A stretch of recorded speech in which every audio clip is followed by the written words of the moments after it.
L'un est amoureux des idées, l'autre des images, comme promis avec moi sur ce plateau. Raphaël Enthoven, philosophe qu'on ne présente plus en France, et Chen Yanghong, peintre et illustrateur, je l'ai bien prononcé ?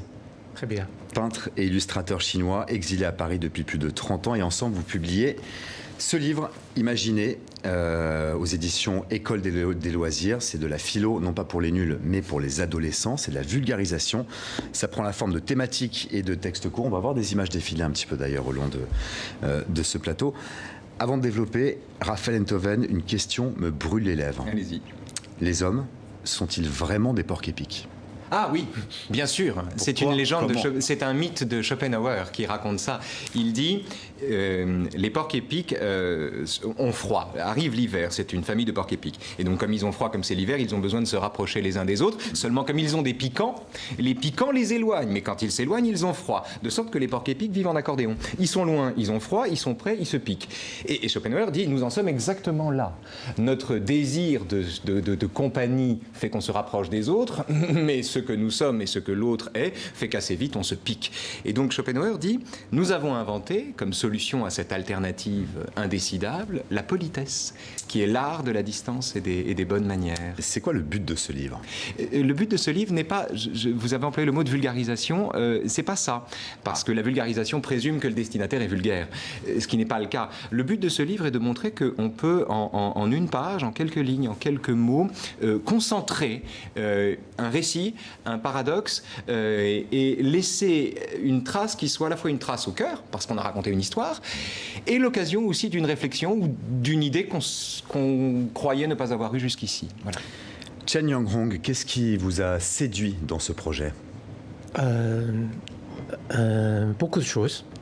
En fait, Raphaël était mon professeur de philo à distance.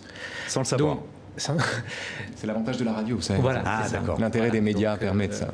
Voilà, je me suis nourri de savoir dans mon atelier pendant très longtemps. Donc je connais bien ses idées. Je partage aussi profondément ses engagements intellectuels et aussi politiques. Et donc, c'est toujours un plaisir de travailler sur des textes aussi intelligents.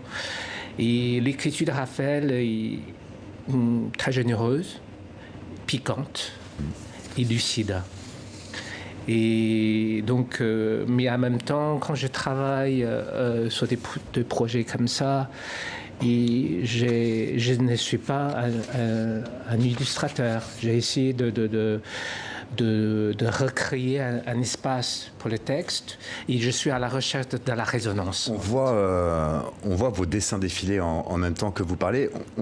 Vous utilisez beaucoup un chat, on voit un chat revenir. Ouais. Pourquoi un chat ? C'est le symbole de quelque chose ? Non, c'est Raphaël qui va... Non, c'est pas du tout la Chine, c'est chez moi. C'est que quand on a tourné les pastilles, il y a de cela quelques années, qui ont inspiré ces textes, mon chat était constamment présent et traîné par là, à tel point qu'elle est devenue le personnage principal du truc. Et donc elle est restée. Au bout d'un moment, j'avais plus d'interlocuteur, je lisais des textes à mon chat. Voilà, ça s'est fait comme ça. Très bien. Et par contre, le bonze ?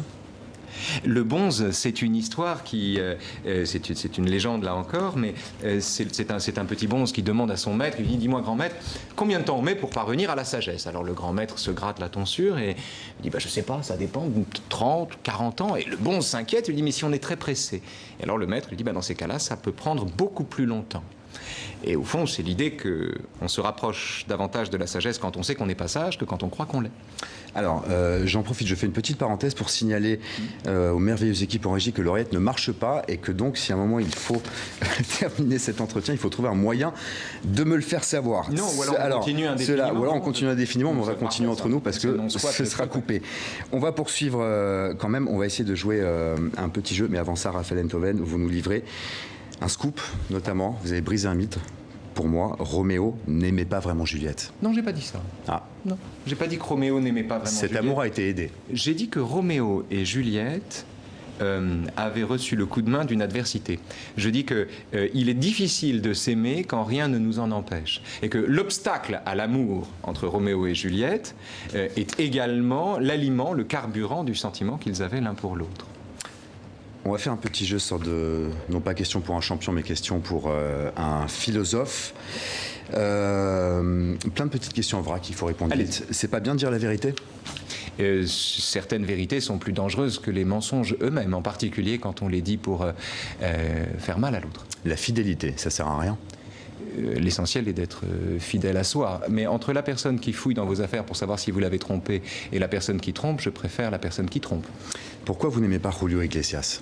Parce que dans sa chanson « Non, toi non plus, tu n'as pas changé », il développe l'argumentaire d'un mufle qui explique à une dame qu'en fait, elle a changé, que sa voix chevrotte, mais que lui n'a pas changé. Tout le propos de la chanson, c'est de dire « toi non plus, tu n'as pas changé ».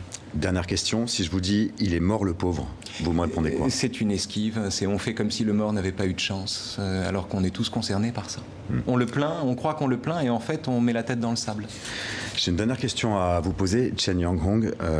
Vous avez fui, vous êtes parti de Chine, vous avez grandi en Chine. Un petit peu plus tôt dans ce journal, on a vu les images de ce qui se passe, des événements à Hong Kong. Qu'est-ce que ça vous inspire ? Ça me touche beaucoup. Quelque chose de familier ou pas ? C'est différent parce que c'est pas le même l'époque. Donc l'événement de 89, il y a déjà, maintenant ça fait déjà 30 ans. Et il y a beaucoup de choses qui ont changé dans le temps. Et ça me touche beaucoup parce que je crois que c'est à nous de réfléchir. Puis, donc c'est aussi à tous les historiens, les sociologues et les philosophes. Et on parle. Et je crois que ce sont des choses, et c'est aussi pourquoi on fait des livres.